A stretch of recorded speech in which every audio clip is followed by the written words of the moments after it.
The Assembly will hear an address by His Excellency Donald Trump, President of the United States of America. I request protocol to escort His Excellency and invite him to address the Assembly.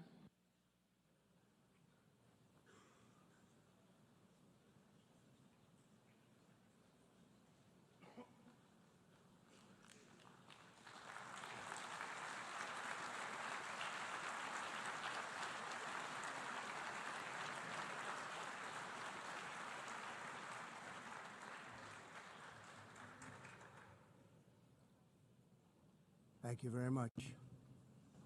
Very much appreciated.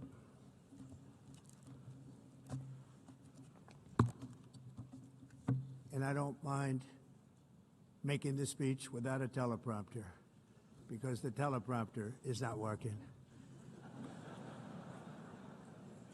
I feel very happy to be up here with you nevertheless, and that way you speak more from the heart. I can only say that whoever's operating this teleprompter is in big trouble.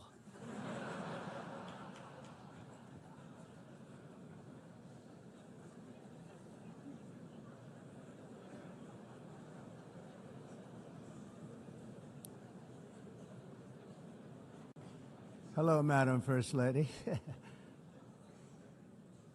Thank you very much for being here. And Madam President, Mr. Secretary General, First Lady of the United States, distinguished delegates, ambassadors, and world leaders. 6 years have passed since I last stood in this grand hall and addressed a world that was prosperous and at peace in my first term. Since that day, the guns of war have shattered the peace I forged on 2 continents. An era of calm and stability gave way to one of the great crises of our time. And here in the United States, 4 years of weakness, lawlessness, and radicalism under the last administration delivered our nation into a repeated set of disasters. 1 year ago, our country was in deep trouble, but today, just 8 months into my administration, we are the hottest country anywhere in the world, and there is no other country even close. America is blessed with the strongest economy, the strongest borders, the strongest military, the strongest friendships, and the strongest spirit of any nation on the face of the earth. This is indeed the golden age of America. We are rapidly reversing the economic calamity we inherited from the previous administration, including ruinous price increases and record-setting inflation like we've never had before.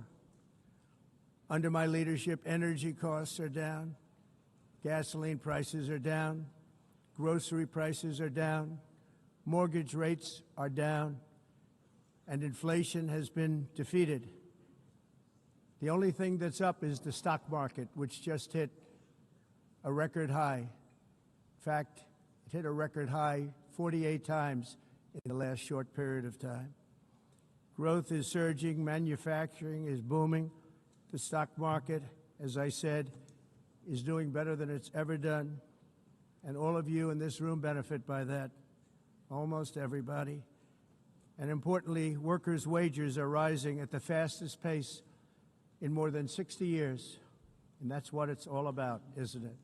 In 4 years of President Biden, we had less than $1 trillion of new investment into the United States. In just 8 months since I took office, we have secured commitments and money already paid for $17 trillion. Think of it, 4 years, less than $1 trillion, 8 months, much more than $17 trillion is being invested in the United States, and it's now pouring in from all parts of the world. We've implemented the largest tax cuts in American history and the largest regulation cuts in American history, making this once and again the best country on earth to do business. And many of the people in this room are investing in America, and it's turned out to be an awfully good investment during this 8-month period. In my first term, I built the greatest economy in the history of the world. We had the best economy ever, history of the world. And I'm doing the same thing again, but this time it's actually much bigger and even better. The numbers far surpass my record-setting first term. On our southern border, we have successfully repelled a colossal invasion, and for the last 4 months, and that's 4 months in a row, the number of illegal aliens admitted and entering our country has been 0. Hard to believe, because if you look back just a year ago, it was millions and millions of people pouring in from all over the world, from prisons, from mental institutions, drug dealers. All over the world they came. They just poured into our country with the ridiculous open border policy of the Biden administration.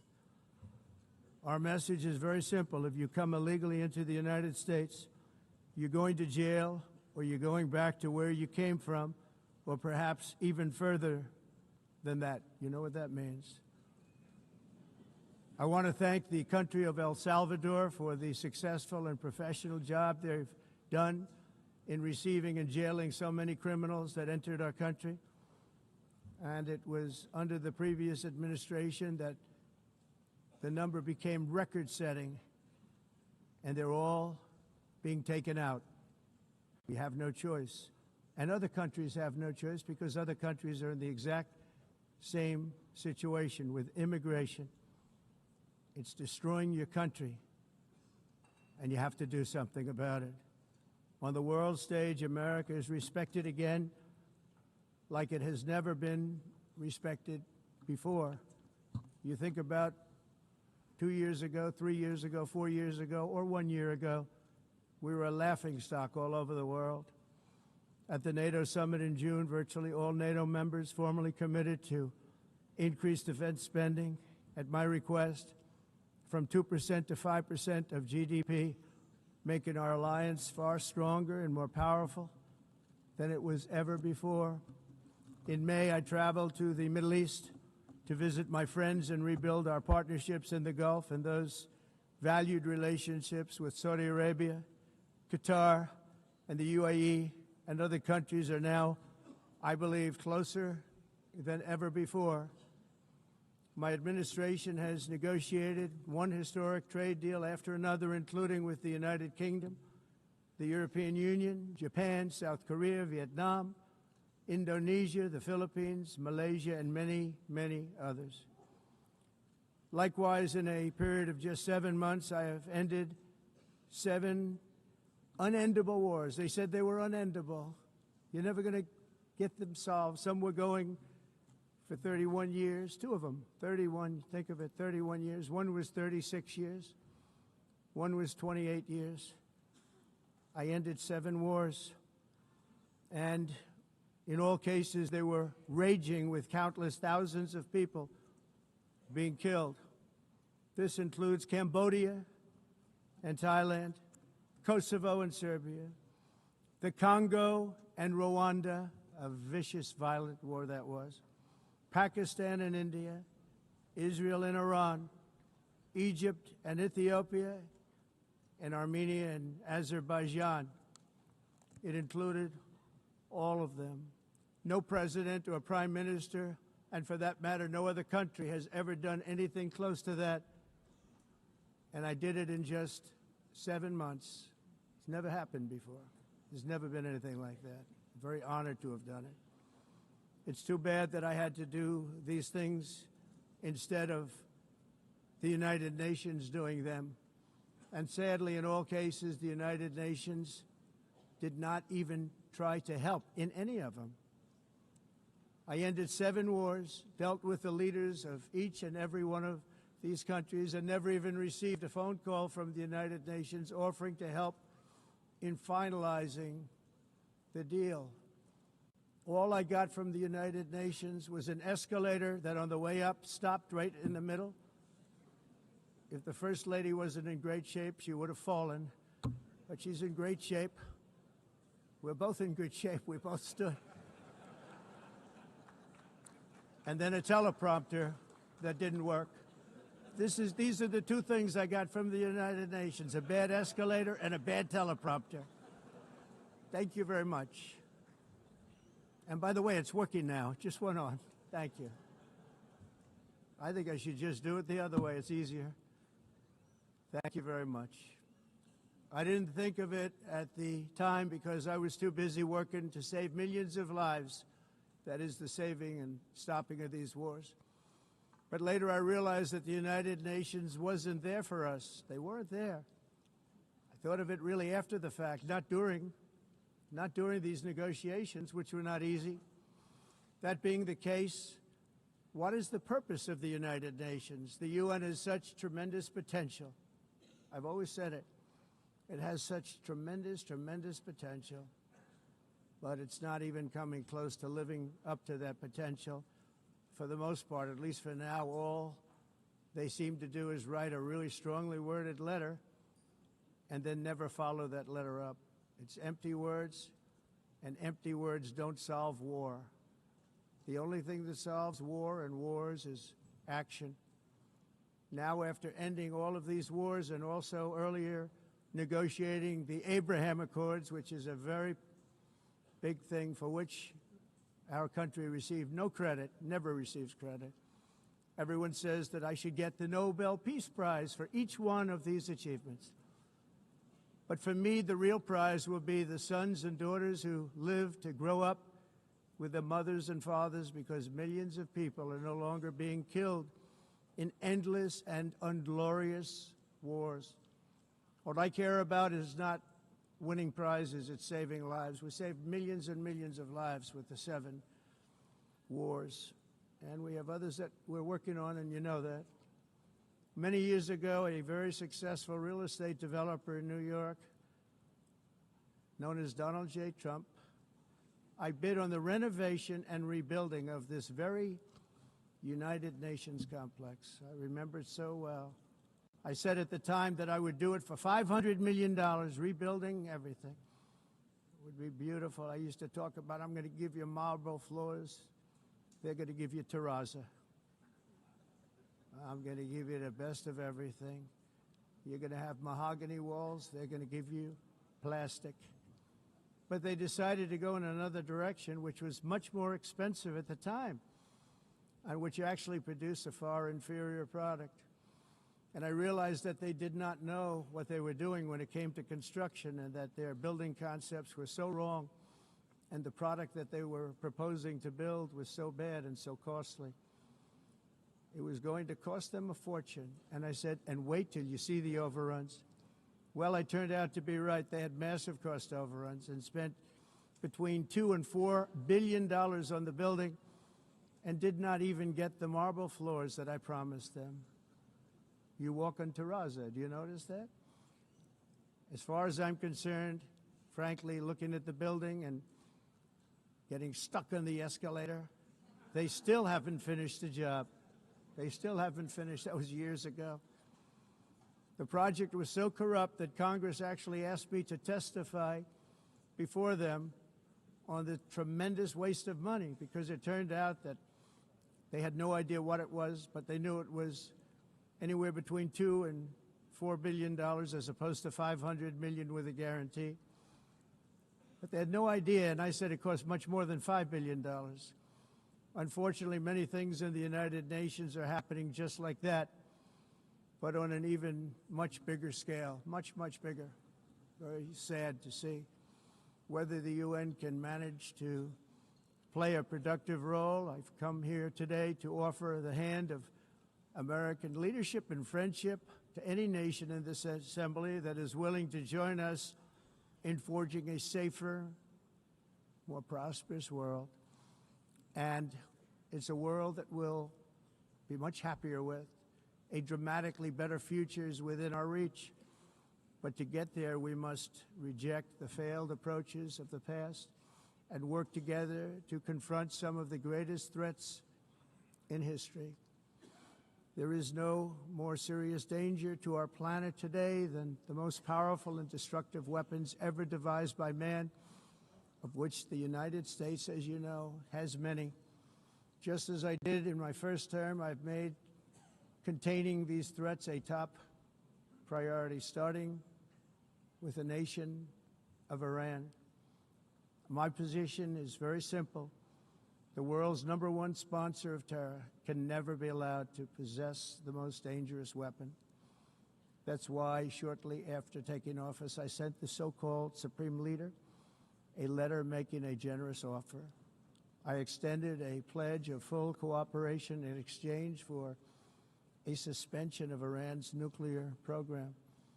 The regime's answer was to continue their constant threats to their neighbors and U.S. interests throughout the region and some great countries that are right nearby.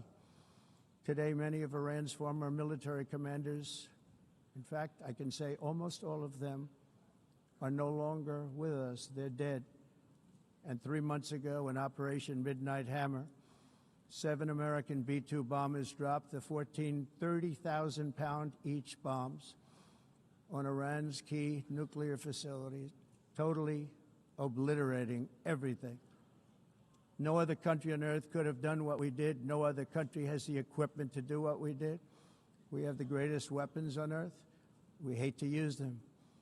But we did something that for 22 years people wanted to do. With Iran's nuclear enrichment capacity demolished, I immediately brokered an end to the 12-day war, as it's called, between Israel and Iran, with both sides agreeing to fight no longer. As everyone knows, I have also been deeply engaged in seeking a ceasefire in Gaza. Have to get that done. Have to get it done. Unfortunately, Hamas has repeatedly rejected reasonable offers to make peace. We can't forget October 7th, can we? Now, as if to encourage continued conflict, some of this body is seeking to unilaterally recognize a Palestinian state. The rewards would be too great for Hamas terrorists for their atrocities. This would be a reward for these horrible atrocities, including October 7th, even while they refuse to release the hostages or accept a ceasefire. Instead of giving to Hamas and giving so much, because they've taken so much, this could have been solved so long ago. But instead of giving in to Hamas's ransom demands, those who want peace should be united with one message: release the hostages now. Just release the hostages now. Thank you.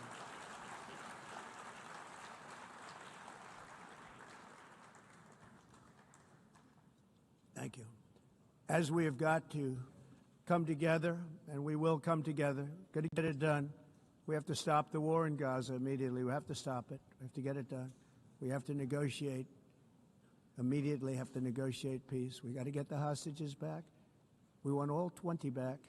We don't want 2 and 4. As you know, I got, along with Steve Witkoff and others that helped us, Marco Rubio, we got most of them back. We were involved in all of them. But I always said the last 20 are going to be the hardest, and that's exactly what happened.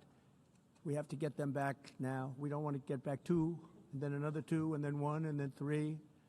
Have this process. No, we want them all back, and we want the actually 38 dead bodies back too. Those parents came to me, and they want them back, and they want them back very quickly and very badly. As though they were alive, they want them. They want them every bit as much as if their son or daughter were alive.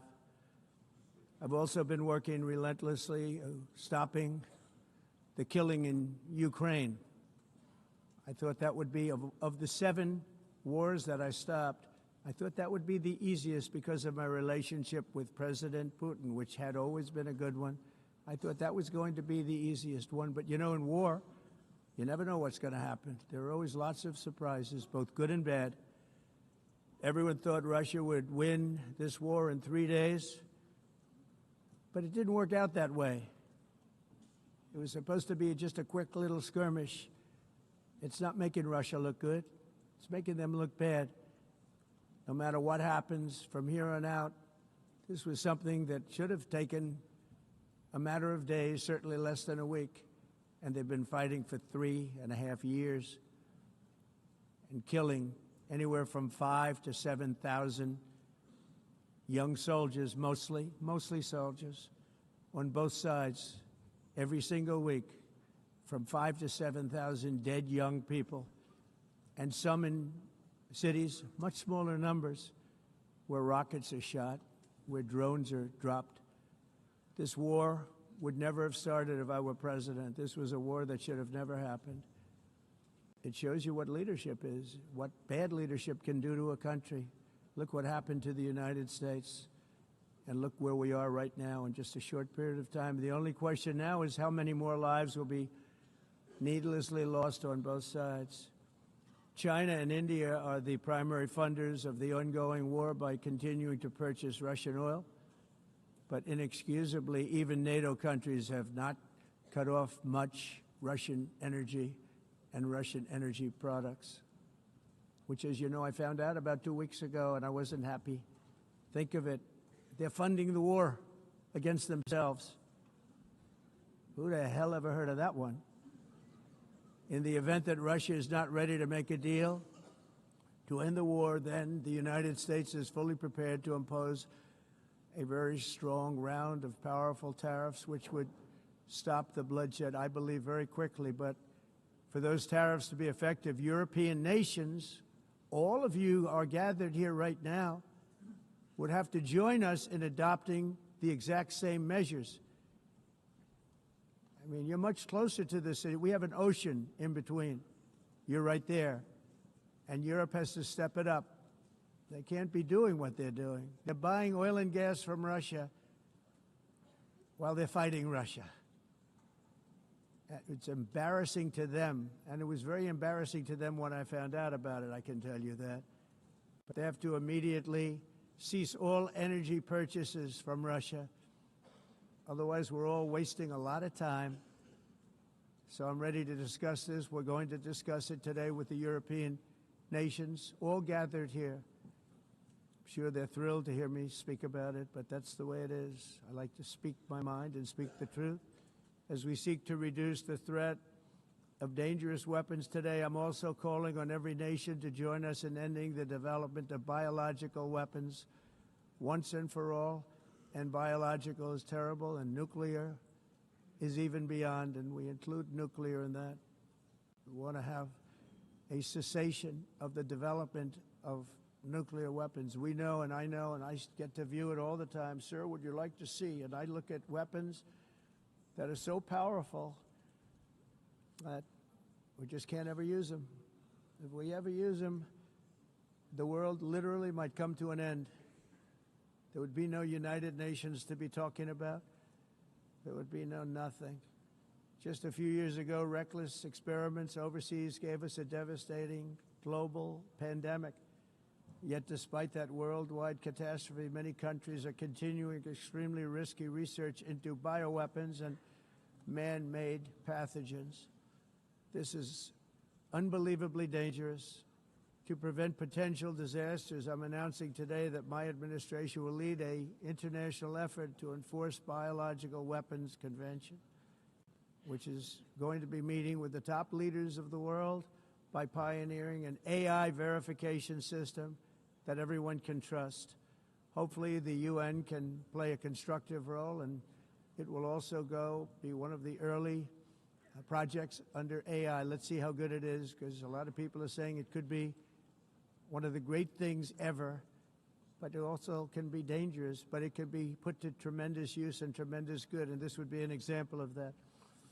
Not only is the UN not solving the problems it should, too often, it's actually creating new problems for us to solve.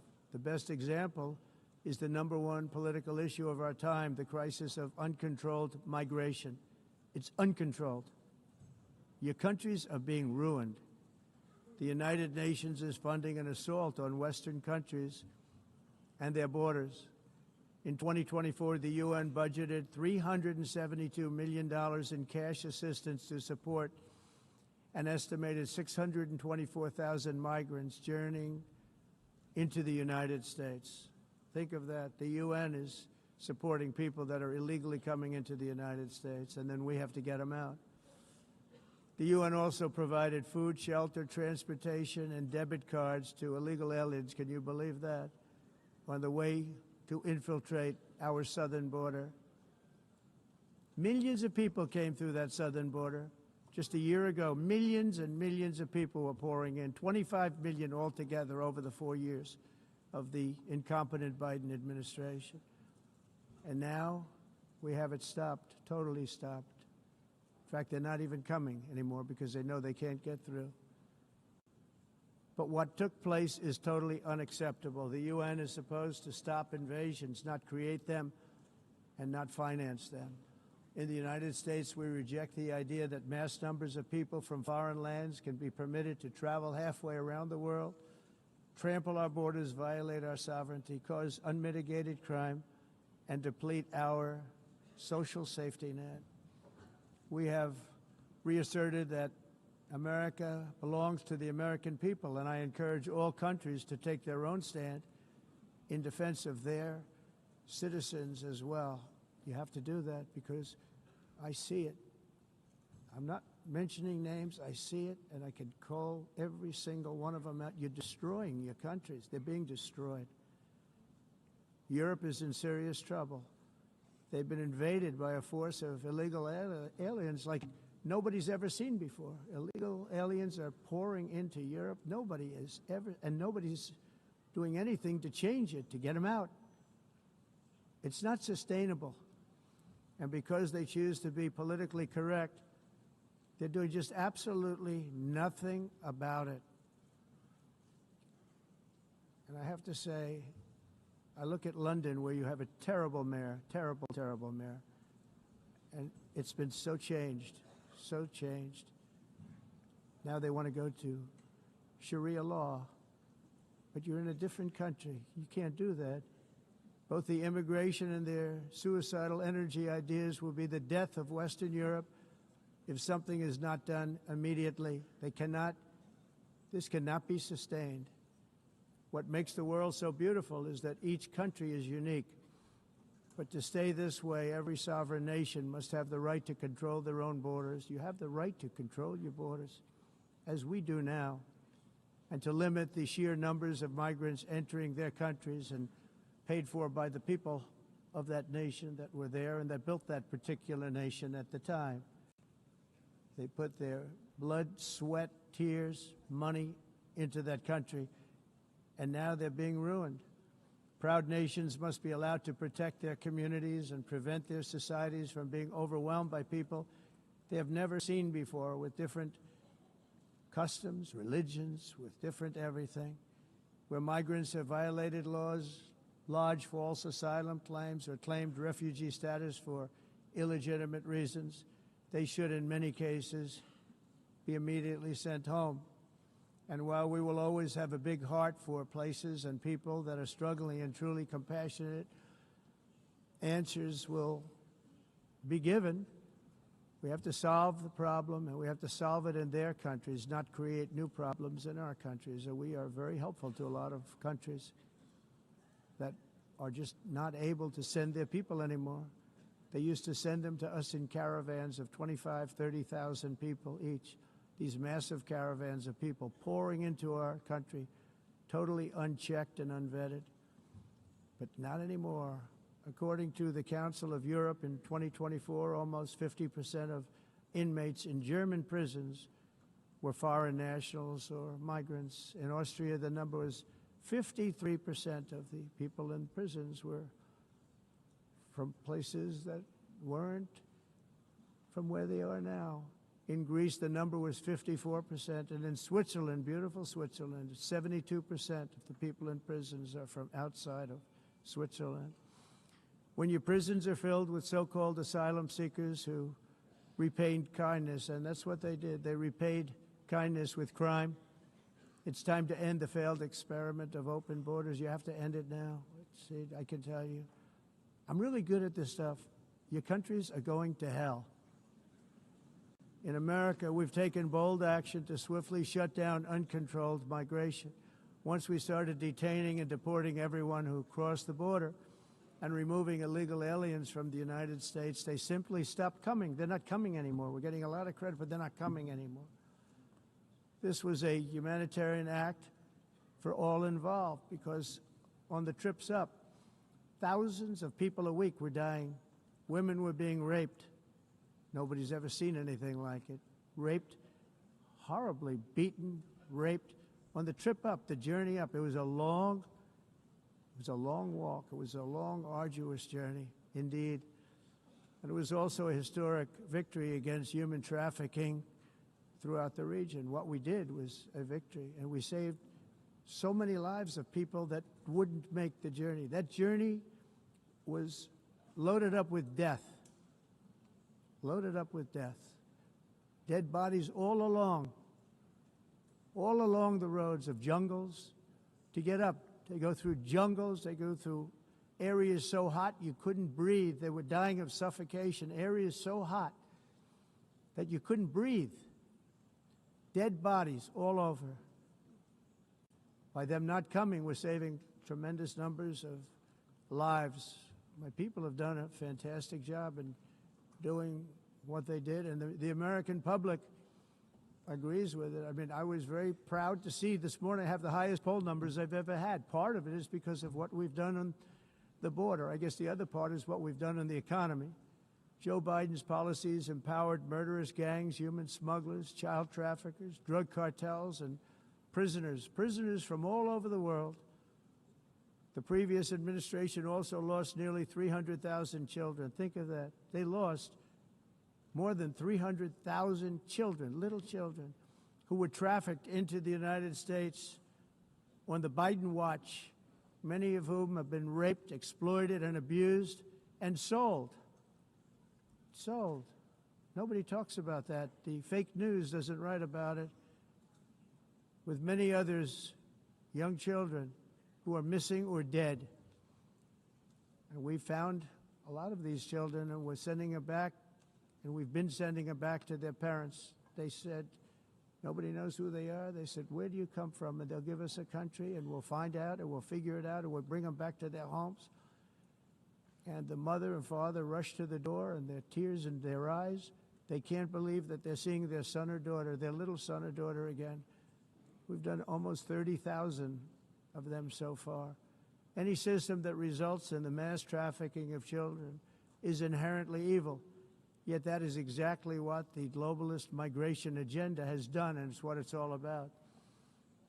In America, those days, as you know, are over. The Trump administration is working, and we are continuing to work to track down the villains that are causing this problem, and also, as I said, to get back the 30,000 we've already returned. Now I think we're going to have another. We're going to find a lot. You're not going to find all of them. 300, more than 300,000. They're lost or they're dead.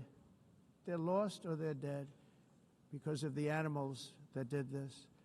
To protect our citizens, I've also designated multiple savage drug cartels as far as and you see this, and you see it happening right before your eyes. Let's put it this way. People don't like taking big loads of drugs in boats anymore. There aren't too many boats that are traveling on the seas by Venezuela. They tend not to want to travel very quickly anymore.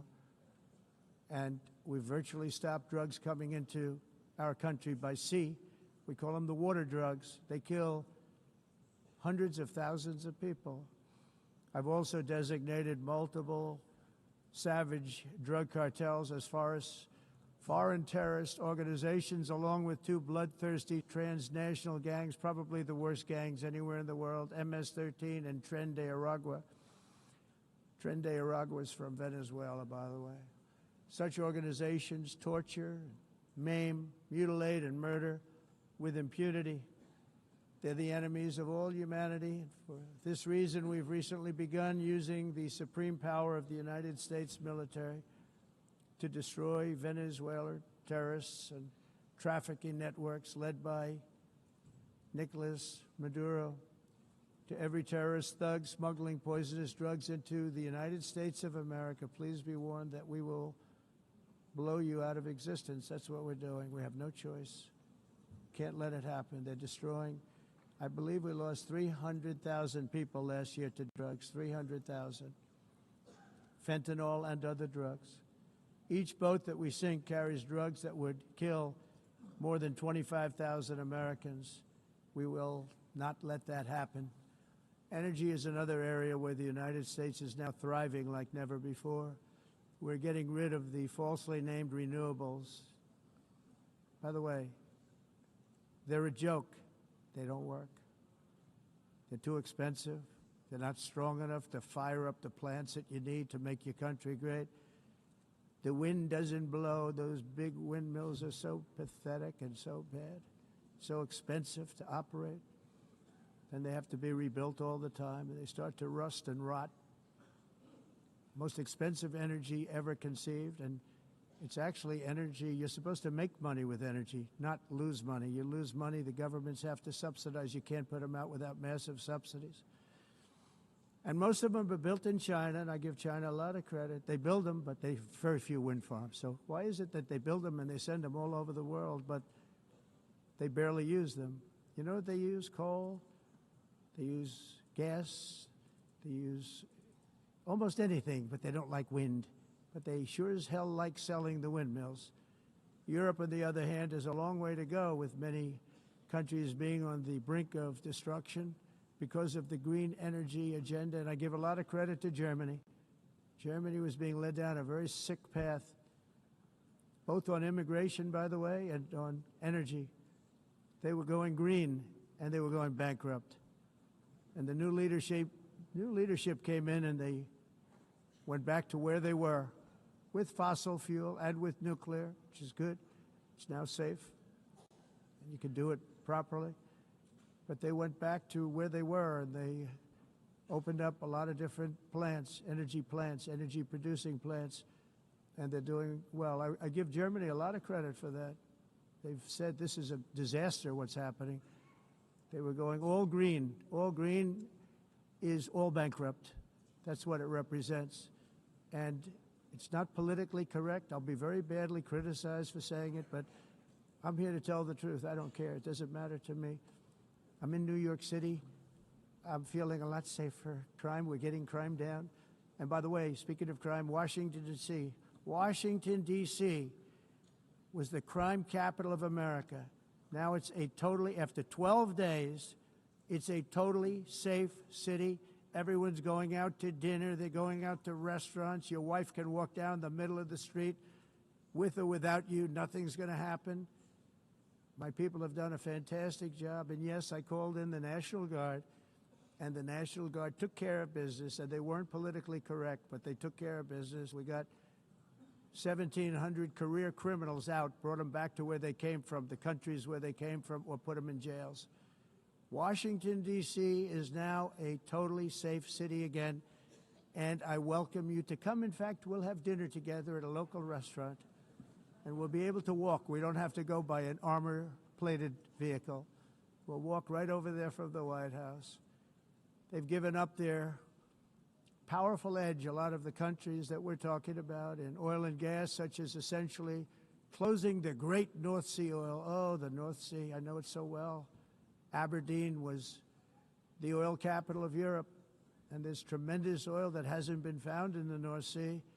Tremendous oil. And I was with the Prime Minister I respect and like a lot, and I said, you're sitting with the greatest asset. They essentially closed it by making it so highly taxed that no developer, no oil company can go there. They have tremendous oil left, and more importantly, they have tremendous oil that hasn't even been found yet. And what a tremendous asset for the United Kingdom. And I hope the Prime Minister is listening, because I told it to him 3 days in a row. That's all he heard. North Sea oil, North Sea, because I want to see them do well. I want to stop seeing them ruining that beautiful Scottish and English countryside with windmills and massive solar panels that go 7 miles by 7 miles, taking away farmland. But we're not letting this happen in America. In 1982, the executive director of the United Nations Environmental Program predicted that by the year 2000, climate change would cause a global catastrophe. He said that it will be irreversible, as any nuclear holocaust would be. This is what they said at the United Nations. What happened? Here we are. Another UN official stated in 1989 that within a decade, entire nations could be wiped off the map by global warming. Not happening. You know, it used to be global cooling. If you look back years ago in the 1920s and the 1930s, they said, global cooling will kill the world. We have to do something. Then they said global warming will kill the world. But then it started getting cooler, so now they could just call it climate change, because that way they can't miss. It's climate change. Because if it goes higher or lower, whatever the hell happens, there's climate change. It's the greatest con job ever perpetrated on the world, in my opinion. Climate change, no matter what happens, you're involved in that.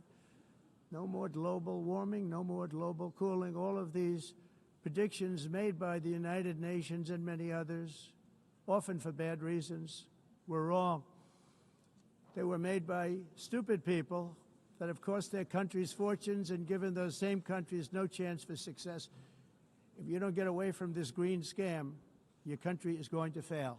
And I'm really good at predicting things, you know. They actually said during the campaign they had a hat, the best-selling hat. Trump was right about everything. And I don't say that in a braggadocious way, but it's true. I've been right about everything. And I'm telling you that if you don't get away from the green energy scam, your country is going to fail. And if you don't stop people that you've never seen before, that you have nothing in common with, your country is going to fail.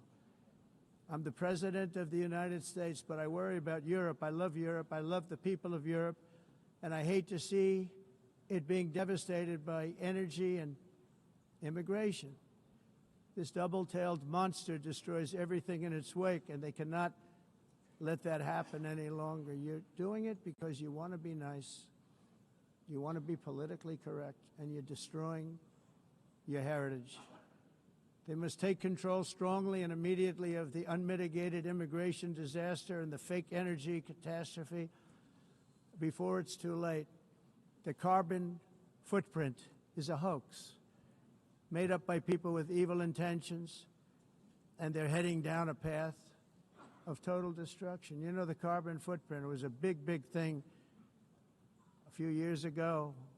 I remember hearing about the carbon footprint, and then President Obama would get into Air Force One, a massive Boeing 747, and not a new one, an old one with old engines that spew everything into the atmosphere.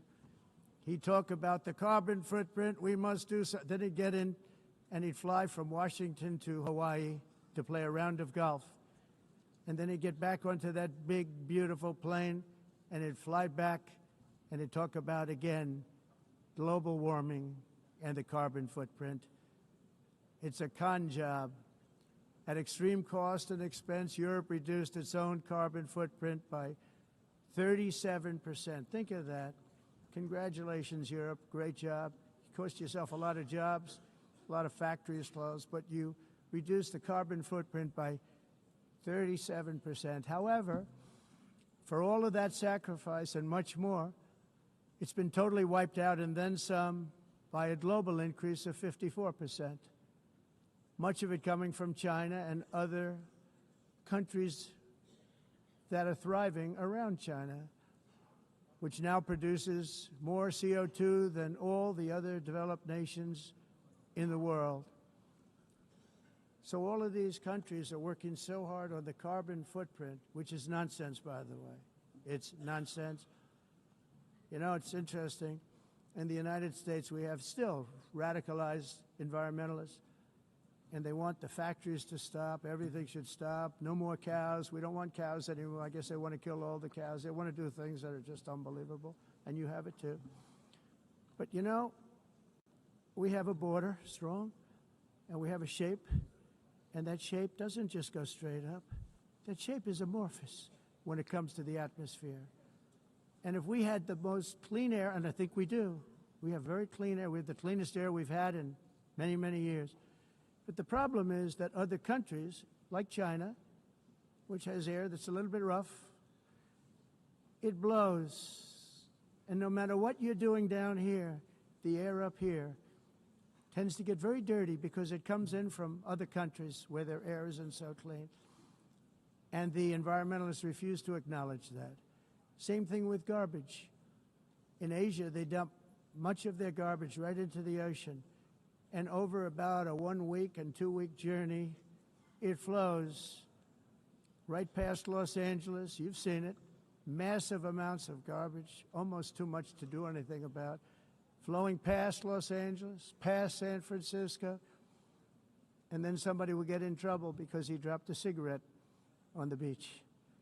The whole thing is crazy. The primary effect of these brutal green energy policies has not been to help the environment, but to redistribute manufacturing and industrial activity from developed countries that follow the insane rules that are put down to polluting countries that break the rules and are making a fortune. They're making a fortune. European electricity bills are now 4 to 5 times more expensive than those in China, and 2 to 3 times higher than the United States. And our bills are coming way down. You probably see that our gasoline prices are way down. You know, we have an expression, drill. Nós reduzimos os custos de energia porque nós faremos, como a expressão, vamos fazer tudo isso, reduzir os custos de energia, e os custos diminuíram nos Estados Unidos. Common to see one.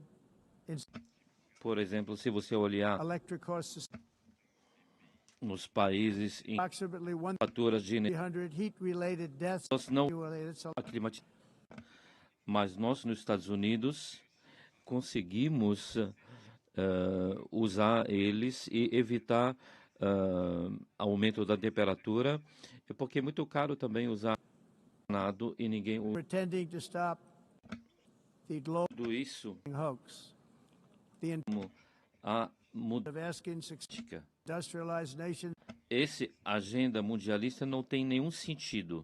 entire societies must be rejected País and it must be immediate.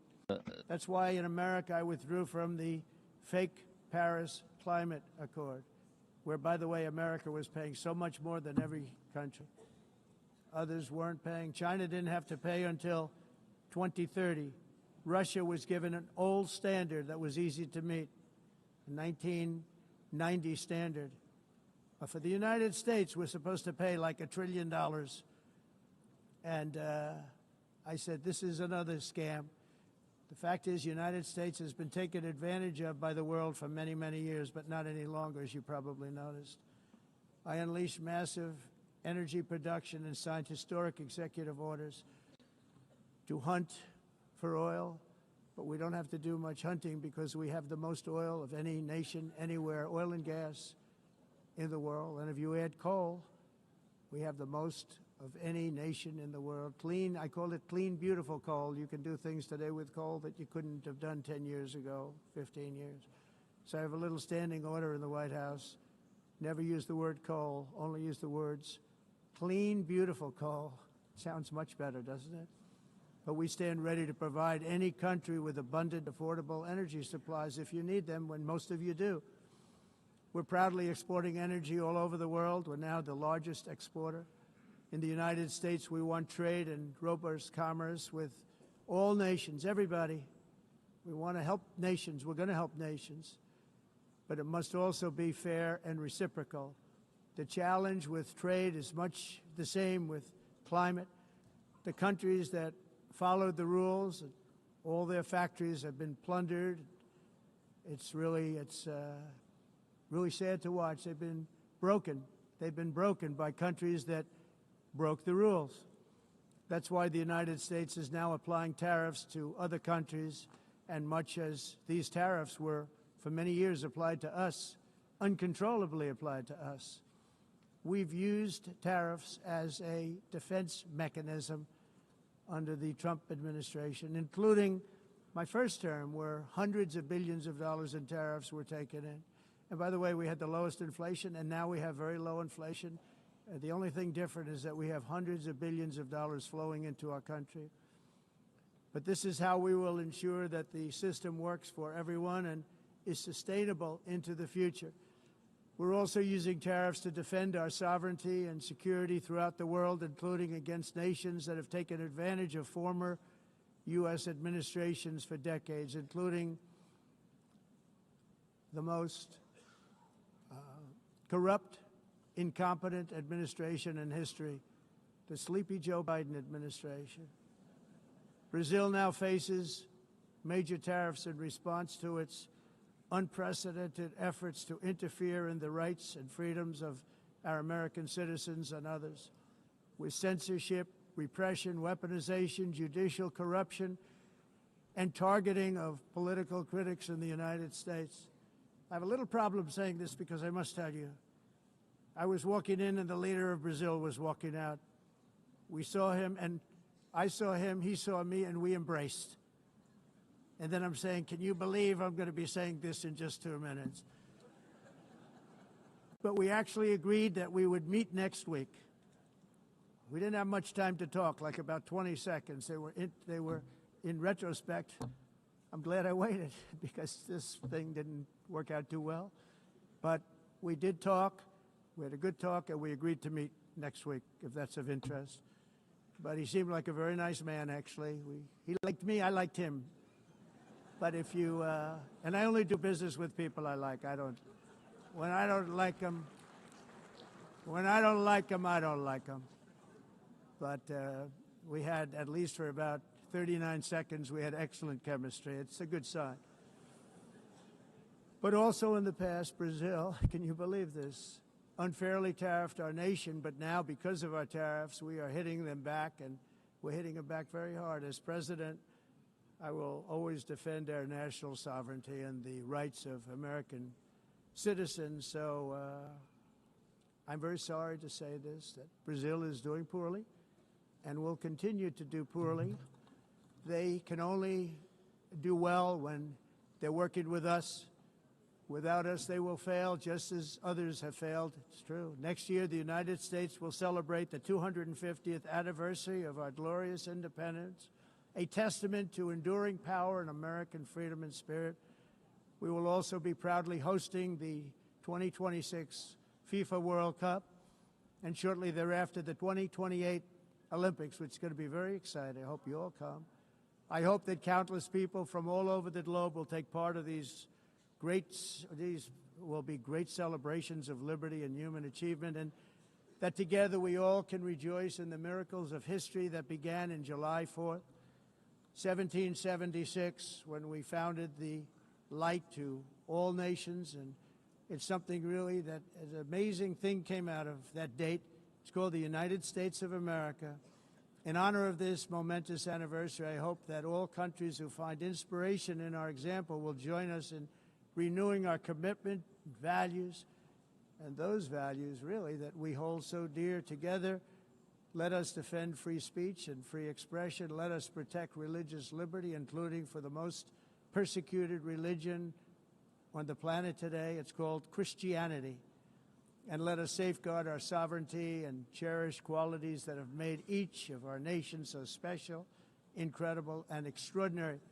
In closing, I just want to repeat that immigration and the high cost of so-called green renewable energy is destroying a large part of the free world and a large part of our planet. Countries that cherish freedom are fading fast because of their policies on these two subjects. You need strong borders and traditional energy sources if you are going to be great again. Whether you have come from north or south, east or west, near or far, every leader in this beautiful hall today represents a rich culture, a noble history, and a proud heritage that makes each nation majestic and unique, unlike anything else in human history or any other place on the face of the earth. From London to Lima, from Rome to Athens, from Paris to Seoul, from Cairo to Tokyo and Amsterdam to right here in New York City, we stand on the shoulders of the leaders and legends, generals and giants, heroes and titans who won and built our beloved nations, all of our nations, with their own courage, strength, spirit, and skill. Our ancestors climbed mountains, conquered oceans, crossed deserts, and trekked over wide open plains. They charged into thunderous battles, plunged into grave dangers, and they were soldiers and farmers and workers and warriors and explorers and patriots.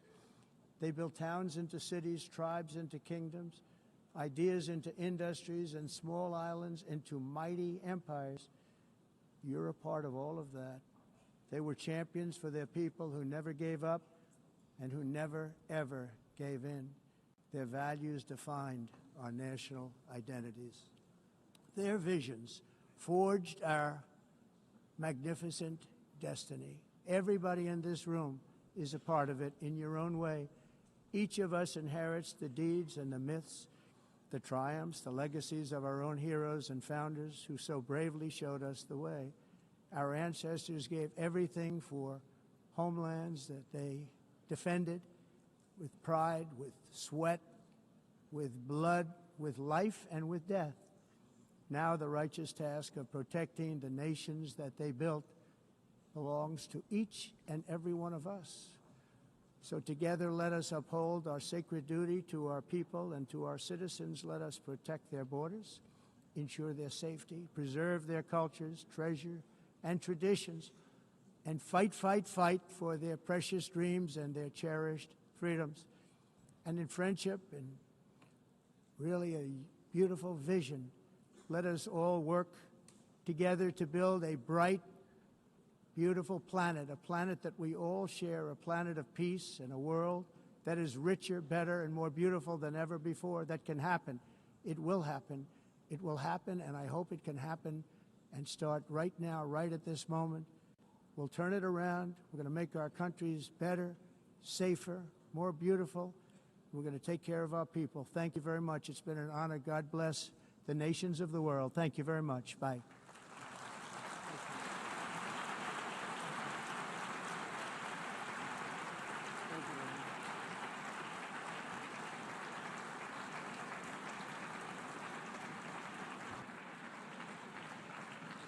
On behalf of the Assembly, I wish to thank the President of the United States,